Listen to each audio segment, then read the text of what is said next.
Friends, welcome to Prerana and Sadhana class. ఈరోజు క్లాస్లో భాగంగా ఢిల్లీ సుల్తాన్లోని 3వ వంశమైనటువంటి తుగ్లక్ వంశం గురించి తెలుసుకుందాం. అంతకంటే ముందు ఒక చిన్న కొటేషన్: జీవితంలో గెలుస్తామా ఓడిపోతామా అనేది ముఖ్యం కాదు, సరైన దారిలో ప్రయాణిస్తున్నామా లేదా అనేదే చాలా ముఖ్యం. గెలుపు కంటే పోరాటమే గొప్పది. ఏమంటారు ఫ్రెండ్స్? పోరాటం చేయకుండా గెలుపు రావాలి అంటే అది ఎంత ప్రయత్నించినా రాదు. కాబట్టి గెలుపు కోసం పోరాటం కాదు, గెలవగలను అనే నమ్మకంతో పోరాడండి. ఖచ్చితంగా మీకు ఆ దేవుడు కూడా కరుణిస్తాడు. Okay friends, let start. Tughlaq వంశం క్రీస్తు శకము 1320 నుంచి 1414 వరకు ఢిల్లీ సుల్తానుల్లో ఖిల్జీల అనంతరం అధికారంలోనికి వచ్చారు. బాకి తుసలో అన్నాను కదా, బానిస ఖిల్జీ తర్వాత తుగ్లక్ వంశం. తుగ్లక్కి వీరి వంశాధికారాన్ని క్రీస్తు శకం 1320వ సంవత్సరంలో గియాజుద్దీన్ తుగ్లక్ స్థాపించాడు. దీన్ని గియాజుద్దీన్ తుగ్లక్ స్థాపించాడు. ఇతని కుమారుడే జునా ఖాన్ అతన్ని సుల్తాన్ క్రీస్తు శకము 1323లో కాకతీయ రాజ్యంపై సైన్యాలతో పంపాడు. ఇతన్నంట గియాసుద్దీన్ తుగ్లకు వాళ్ళ కుమారుడు జునా ఖాన్ని కాకతీయ వంశంపైకి 1323 ఈ విధంగా గుర్తుపెట్టుకో. 1323 అంటే 1 2 మధ్యలో 3 అని ఉంది. రాజ్యంపై సైన్యాలతో పంపాడు. రెండవ ప్రతాపరుద్రుడు అతని సేనలు కొన్ని నెలల పాటు వీరోచితంగా పోరాడి పరాజయం పొందారు. రెండవ ప్రతాపరుద్రుణ్ణి ఢిల్లీకి బందీగా తీసుకుని వెళ్తుండగా మార్గ మధ్యలో తప్పించుకొని నర్మదా నదిలో దూకి ఆత్మహత్య చేసుకున్నాడు. ఎవరు? రెండవ ప్రతాపరుద్రుడు. ఇతనే చివరివాడు. దేంట్లో? కాకతీయులలో దూకి ఆత్మహత్య చేసుకున్నాడు. అతనితోనే కాకతీయ రాజ్యం అంతరించింది. వరంగల్ రాజ్యం ఢిల్లీ సుల్తానేత్ విలీనమైంది. దానికి సుల్తాన్పూర్గా నామకరణం చేశారు. తండ్రిని హత్య చేయించిన జునా ఖాన్ మహమ్మద్ బిన్ తుగ్లక్ పేరుతో క్రీస్తు శకము 1325లో సింహాసనం అధిష్ఠించాడు. ఇతన్నే జునా ఖానే మహమ్మద్ బిన్ తుగ్లక్ అనే పేరు మార్చుకోవడం జరిగింది. మరి మహమ్మద్ బిన్ తుగ్లక్ అసలు పేరేమో జునా ఖాన్.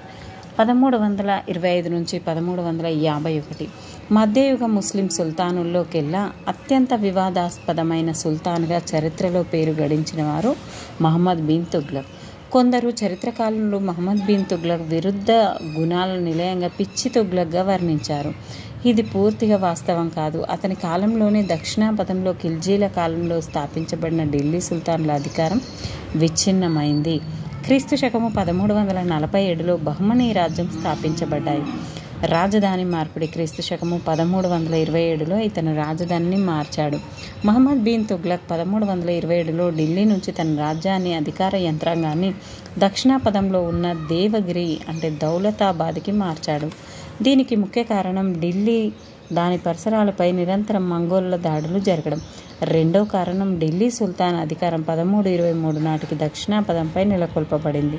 కాబట్టి దేవగిరి దౌలతాబాద్ తన సామ్రాజ్యానికి ఢిల్లీ దేవగిరి అన్ని విధాలా చక్కగా ఉంటుందని భావించాడు. ఈ విధంగా ఆయన ఢిల్లీ నుంచి దేవగిరికి మార్చడం జరిగింది. కొంతకాలానికి తిరిగి సుల్తాన్ రాజధానిని ఢిల్లీకి తిరిగి మార్చాడు. టోకన్ కరెన్సీ నాణ్యాలు ప్రవేశపెట్టుట 1929 నుంచి 30వ సంవత్సరంలో సుల్తాన్ నూతన కరెన్సీ అంటే నాణ్యాలను ముద్రించి చలామణిలోనికి తెచ్చాడు. దీన్నే టోకన్ కరెన్సీ అంటారు. ఆ రోజుల్లో వెండి బంగారు లోహాల కొరత అధికంగా ఉన్నందున సుల్తాన్ కాంస్య లోహంతో నాణ్యాలు ముద్రించాలని భావించాడు. ముద్రించే సందర్భంగా ఈ నాణ్యాలను కేవలం గుర్తింపు కలిగిన ప్రభుత్వ టంకశాలలోనే జరిగేటట్లు నిబంధనలు పెట్టనందువల్ల ప్రతి కంసాలి ఇల్లు టంకశాలగా మారాయి. ద్రవ్యం విలువ గణనీయంగా పడిపోయింది. అప్పటికే చైనాలో కుబ్లై ఖాన్ కాగితపు కరెన్సీ ముద్రించి చలామణి చేశాడు. ఇది సుల్తాన్ కొత్త ఆలోచనకు మరింత మేరకు కారణమైంది. చివరికి టోకన్ కరెన్సీలోని పొరపాటును గుర్తించిన సుల్తాన్ దాన్ని రద్దు చేశాడు. వాటి మార్పిడికి శ్రీకారం చుట్టాడు. బదులుగా వెండి నాణ్యాలు ఇచ్చినందువల్ల సుల్తాన్ ఖజానా తీవ్రంగా నష్టపోయింది. అంతర్వేదిలో భూమి శిస్తును పెంచుట ఢిల్లీ సుల్తానేత్ సామ్రాజ్యంలోని అత్యంత సారవంతమైన మైదాన ప్రాంతం గంగా యమున అంతర్వేది దోహా ప్రాంతం. ఇక్కడ నీటి వసతి పుష్కలం, భూమి వ్యవసాయానికి యోగ్యమైనది. రైతాంగం సుఖ సంతోషాలతో పుష్కలమైన పంటలతో ఉండేది. దీనివల్ల సుల్తాన్ భూమి శిస్తు రేటును కొంత మేరకు పెంచాలని నిర్ణయించాడు. సుల్తాన్ రైతాంగంపై ఉన్న భూమి శిస్తు రేటు కంటే 100 రెట్లు పెంచాడని చరిత్రకారులు వర్ణించారు. అదే కాలంలో తీవ్ర కరువు ఏర్పడినందువల్ల రైతులు శిస్తు చెల్లించలేకపోయారు. వారు ఆ ప్రాంతం నుంచి వేరే ప్రాంతాలకు వలసపోయారు. పరిస్థితి తెలుసుకున్న సుల్తాన్ రైతాంగానికి రుణాలు ఇప్పించాడు. రైతుల్లో నెలకొన్న అసంతృప్తిని చల్లార్చే ప్రయత్నం చేశాడు. భూమి శిస్తు రేటును పూర్తిగా రద్దు చేయించాడు. రైతులను తక్కువ రుణాలు ఇప్పించాడు. ఈ విధంగా వ్యవసాయ సంస్కరణలు. గంగా యమున అంతర్వేదిలో పంట విస్తీర్ణం పెంచడానికి, వ్యవసాయ అభివృద్ధికి దివాన్-ఈ-కోహి అనే ప్రత్యేక వ్యవసాయ శాఖను నెలకొల్పాడు. దీని ద్వారా రైతులు విత్తనాలు, ఇతర వస్తువులు కొనగలరని భావించాడు. ప్రభుత్వ ఆధ్వర్యంలో సామూహిక వ్యవసాయ క్షేత్రాన్ని 64,000 ఎకరాలు ఏర్పాటు చేయించాడు. దీనిపై 70 లక్షల టంకాలు వెచ్చించాడు. అయినప్పటికీ ఉద్యోగుల స్వార్థబుద్ధి గల ఈ ప్రయత్నం విఫలమైంది. సుల్తాన్కు వ్యతిరేకంగా తిరుగుబాట్లు. మహమ్మద్ బిన్ తుగ్లక్ పరిపాలనా కాలంలో ఢిల్లీ సుల్తానేట్ సామ్రాజ్యంలోని అనేక ప్రాంతాల్లో సర్దార్లు, ఉన్నతాధికారులు, రాష్ట్ర పాలకులు తిరుగుబాటు లేవదీశారు. క్రీస్తు శకము 1336కు ముందే మధురైలో హసన్ గా తిరుగుబాటు చేసి స్వతంత్రం ప్రకటించుకున్నాడు. 1336లో విజయనగర రాజ్యం, క్రీస్తు శకం 1347లో స్వతంత్ర బహుమని రాజ్యాలు వెలిసినాయి. అవధ్, ముల్తాన్ గవర్నర్లు తిరుగుబాట్లు చేశారు. గుజరాత్లో తాగి తిరుగుబాటు చేశాడు. ఈ విధంగా ఇతని కాలంలో ఢిల్లీ సుల్తానేట్ విచ్ఛిన్నం ఆరంభమైంది. సుల్తాన్ ఆరోగ్యం క్షీణించింది. 1351లో మరణించాడు. ఆ తర్వాత ఫిరోజ్ షా తుగ్లక్ 1351 నుంచి 1388. ఢిల్లీ సుల్తానుల్లో ఫిరోజ్ షా అత్యంత ఉదార స్వభావుడు, మంచి మేధావి, పరిపాలనా అధ్యక్షుడు. ఇతడు మహమ్మద్ బిన్ తుగ్లక్ పినతండ్రి, రజబ్ కుమారుడు. ఇతని తల్లి రాజపుత్ర అబోహర్ ఆడపడుచు బీబీ నైలా. సామాన్య ప్రజల అభిమానం పొందిన సుల్తాన్గా కీర్తింపబడ్డాడు. ఇతని ప్రధానమంత్రిగా ఖాన్-ఈ-జహాన్ మక్బూల్, మతం మార్చుకున్న హిందూ బ్రాహ్మణుడు, విధులు నిర్వహించాడు. సుల్తాన్ పరిపాలన వ్యవహారాల్లో మక్బూల్ నిర్మాణాత్మకమైన పాత్ర పోషించాడు. సైనిక విజయాలు. ఫిరోజ్ తుగ్లక్ ఢిల్లీ సింహాసనం అధిష్ఠించిన తర్వాత సామ్రాజ్యాన్ని తిరుగుబాట్లు, విదేశీ దండయాత్రల నుంచి పరిరక్షించడం పెద్ద సవాల్గా మారింది. రాజధాని ఢిల్లీ గ్రూపు రాజకీయాలకు, సర్దార్ల కుట్రలకు కేంద్రంగా మారింది. ఇలాంటి పరిస్థితుల్లో ఉత్తరాపథంలో ఢిల్లీ సుల్తానేట్ అధికారాన్ని పరిరక్షించడానికి సుల్తాన్ తీవ్రంగా శ్రమించాడు. ఏ సుల్తాన్? ఫిరోజ్ షా తుగ్లక్. ఇతను దక్కన్లోని తిరుగుబాట్లను అతడు ఏమాత్రం పట్టించుకోలేదు. బెంగాల్లో ఆ రాష్ట్ర గవర్నర్ తిరుగుబాటు లేవదీయగా సుల్తాన్ తన సేనలతో దండెత్తి అణచివేసే ప్రయత్నం చేసి విఫలమైనాడు. బెంగాల్ రాష్ట్రం ఢిల్లీ సుల్తాన్ సార్వభౌమాధికారం నుంచి విడిపోయింది. ఆ తర్వాత సుల్తాన్ ఒరిస్సాలోని జాబ్ నగరంపై దండెత్తాడు. అక్కడి దేవాలయాల నుంచి భారీ మొత్తంలో ధన కనకరాశులు పొందాడు.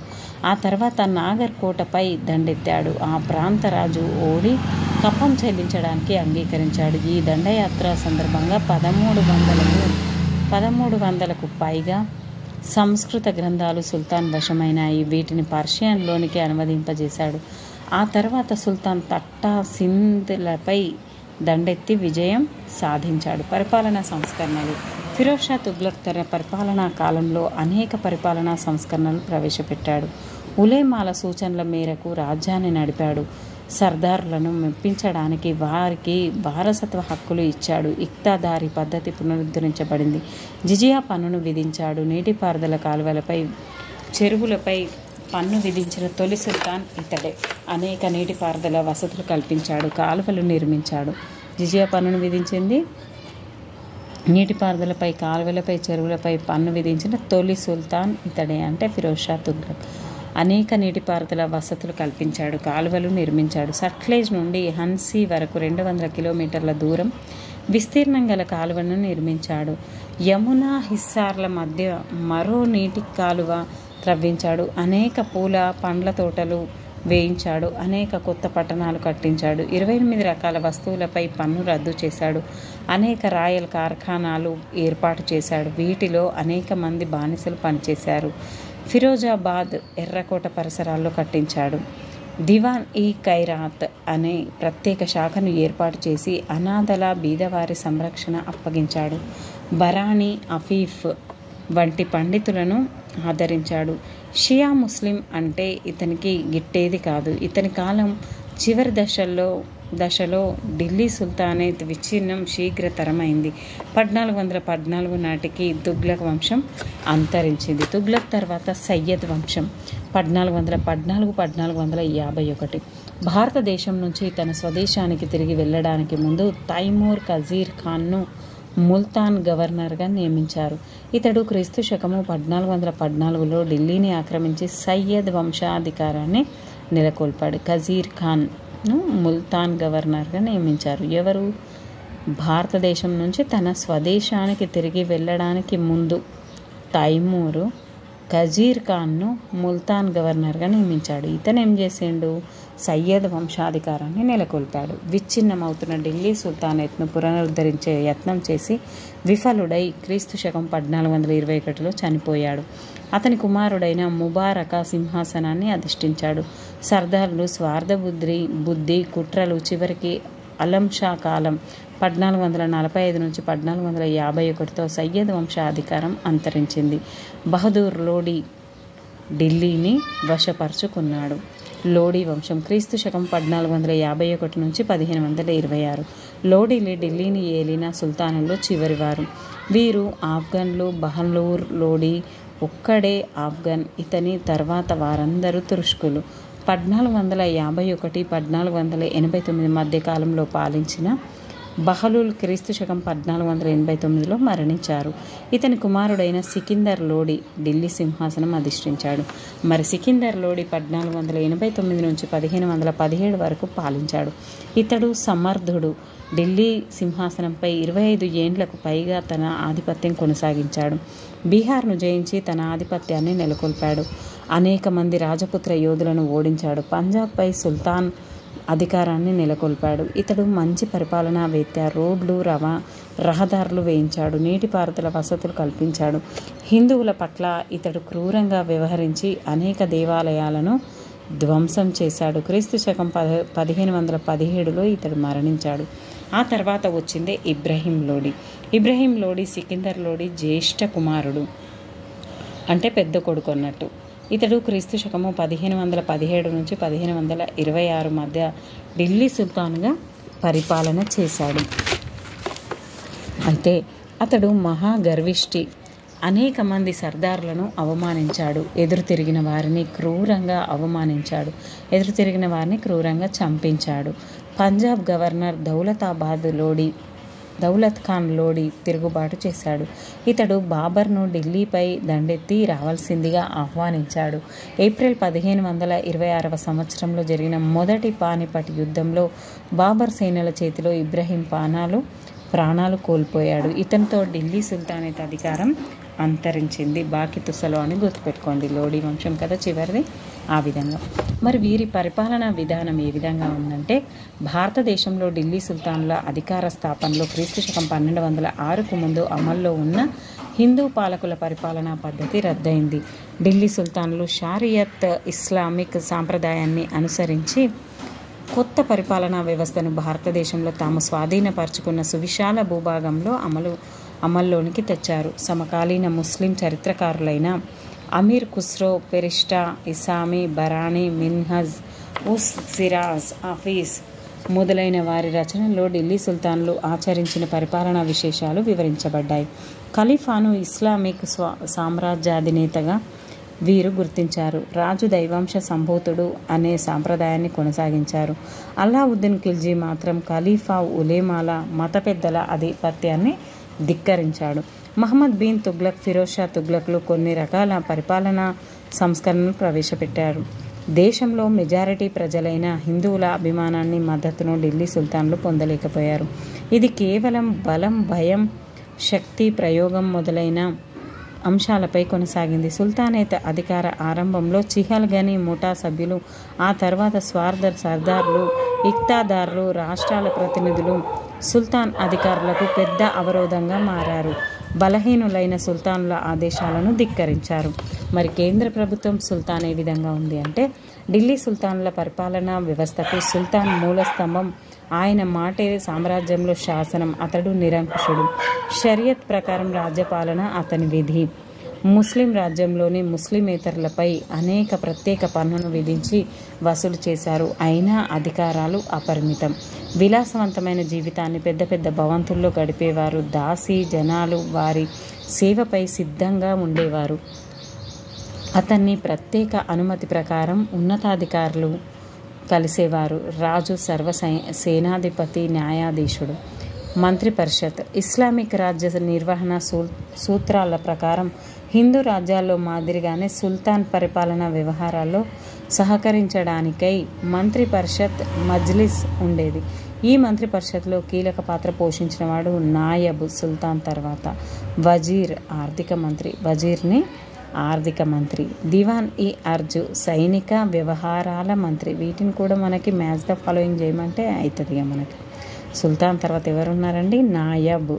నాయకులాగా నాయబ్ సుల్తాన్ తర్వాత.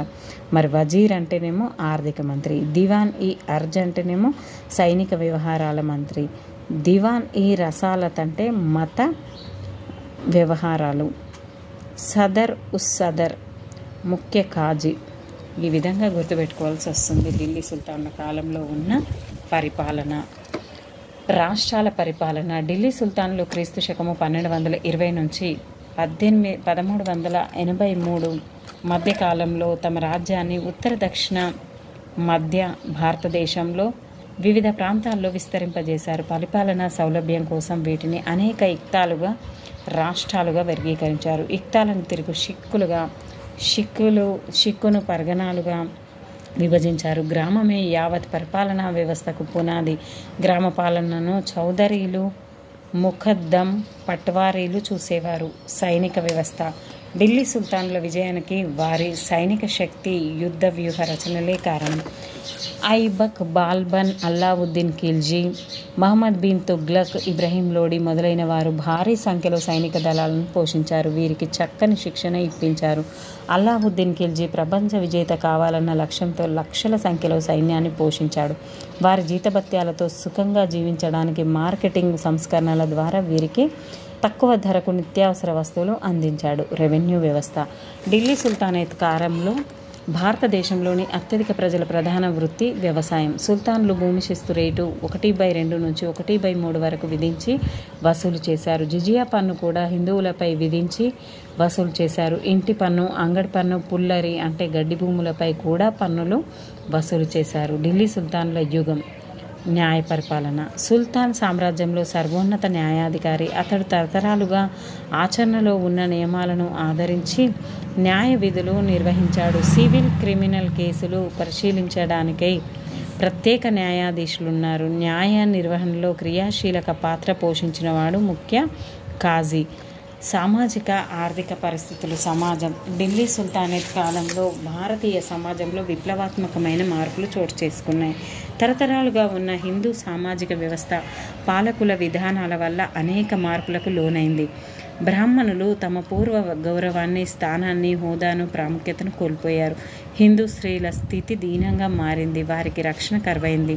బాల్య వివాహాలు, సతీ పద్ధతి సమాజంలో కొనసాగాయి. పర్దా పద్ధతి ఆచరణలో ఉంది. వేశ్య వృత్తి కొనసాగింది. దేవదాసి వ్యవస్థ కొనసాగింది. హిందువులలోని ఉన్నత వర్గపు స్త్రీలు పర్దా పద్ధతి ఆచరించారు. శూద్రుల పరిస్థితి దీనంగా ఉంది. వర్తక వ్యాపారం, కోమట్లు నిర్వహించారు. ముస్లింల జనాభా తక్కువగా ఉండేది. వారి ఆచారాలు, సాంప్రదాయాలు, విశ్వాసాలు పూర్తిగా భిన్నమైనవి. వీరిలో తురుష్కులు, ఇరానియన్ల, ఆఫ్ఘన్లు, ఇండియన్ ముస్లింలు ఉన్నారు. నయా ముస్లింలు అనే వర్గం హిందూ మత మార్పిడి వల్ల ఏర్పడ్డారు. ఈ విధంగా పాలక వర్గంలో కులీనులు పెద్ద హోదా అనుభవించారు. హిందువులను జిమ్మీలు అనేవారు. వీరిని పాలకులు హింసించేవారు.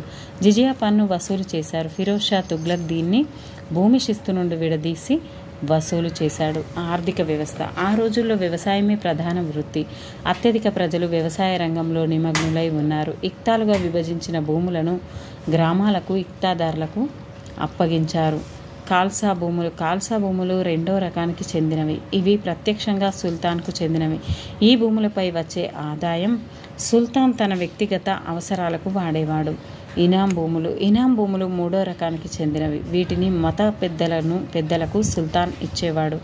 రైతుల వద్ద నుంచి రెవెన్యూ అధికారులు 1/3 నుంచి ధన లేదా ధాన్య రూపంలో వసూలు చేశారు.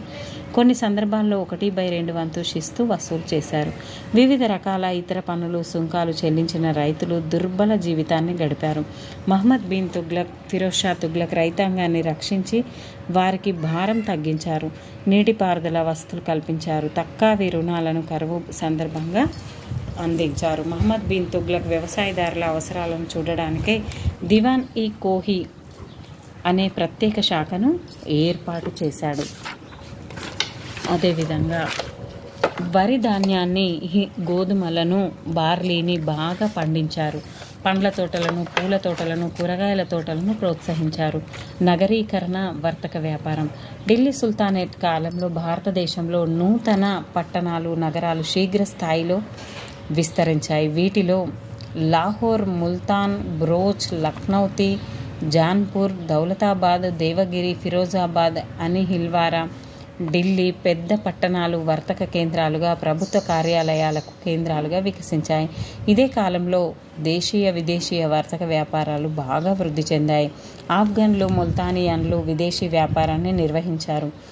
దేశీయ వ్యాపారాన్ని గుజరాతీలు, మార్వారీలు, బనియాలు నిర్వహించారు. ఢిల్లీ సుల్తాన్ల కాలంలో రోడ్ల నిర్మాణం జరగడం వల్ల సరుకుల రవాణా సులభతరమైంది.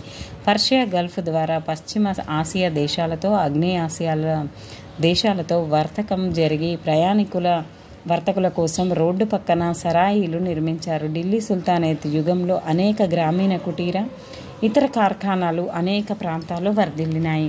గ్రామాల్లో కుమ్మరి, కమ్మరి, వడ్రంగి, నేత పనివారు వివిధ రకాల ఉత్పత్తుల జీవనోపాధి పొందేవారు. వస్త్ర పరిశ్రమ, పట్టు వస్త్రాల తయారీకి ఢిల్లీ, గుజరాత్, కాశ్మీర్ పేరుగాంచాయి. 14-15 శతాబ్దాల్లో కాగితపు పరిశ్రమ కూడా మంచి ప్రగతి సాధించింది. తోలు వస్తువులు, తివాచీల తయారీ, లోహపు ఉత్పత్తులు కొన్ని నగరాల్లో ప్రగతి సాధించాయి. బంగారం, వెండి, లోహాలతో నగలు తయారు చేసే స్వర్ణకారులు ఉండేవారు. సుల్తాన్లు, వారి సర్దార్లు, కులీనులు విలువైన నగలు, ఆభరణాలు ధరించేవారు.